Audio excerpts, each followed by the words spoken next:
Hi friends, எங்கே போகிறோன்னு பார்த்தீங்கன்னா ஒரு காது குத்து ஃபங்க்ஷன் இருக்குது. அதுக்காக தான் நாங்கள் ஃபேமிலியோடு எல்லாம் கிளம்பிட்டோம். எங்கன்னு பார்த்தீங்கன்னா செங்கம், திருவண்ணாமலை தாண்டி செங்கம் தான். வீட்டுக்கும் போயாச்சு.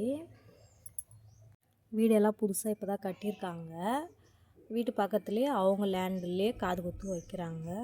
பசங்க எல்லாரையும் கூட்டிகிட்டு குலதெய்வ கோயிலுக்கு தாங்க மொட்டை அடிக்க போயிருக்காங்க. மதியம் 2 மணிக்கு தாங்க காது குத்து.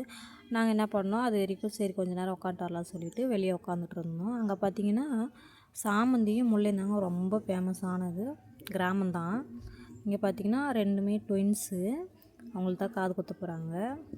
சரியான கூட்டம். எல்லா தட்டு வரிசைலாம் வைக்கிறவங்க வச்சாங்க, நாங்களும் வச்சோம். பார்த்திங்கன்னா காது குத்து ஸ்டார்ட் ஆகிடுச்சி. 2 பேரும் ரொம்ப நேரம் அமைதியாக இருந்தாங்க. ஃபஸ்ட்டு பையனுக்கு காது குத்தும் போது 2வது பையன் பார்த்துட்டே இருந்தான். இவனாவது கொஞ்ச நேரம் தாங்க அழுதான். கொஞ்ச நேரத்துலேயே அழுவ நிறுத்திட்டாங்க. இன்னும் அத்தனுக்கு குத்தும் போது பாருங்களேன், அழுகுறான். ரொம்ப நேரமாக அழுதுகிட்டே இருந்தான். அப்புறம் நல்லபடியாக காது குத்துலாம் முடிஞ்சிச்சிங்க. அப்புறம் சாப்பிட போயிட்டோம். நிஜமாக சாப்பாடு சூப்பராக இருந்துச்சு. சிக்கன் பிரியாணியும் மட்டன் பிரியாணியும். அப்புறம் பார்த்திங்கன்னா தம்பிங்களை கூட நின்று பாப்பா ஃபோட்டோ எடுத்துகிட்டு இருந்தாங்க. ஒருத்தன் நிற்கிறான், ஒருத்தன் நிற்க மாட்டேங்கிறான். அப்புறம் நின்று ஃபோட்டோலாம் எடுத்துகிட்டு கிளம்பிட்டோம்.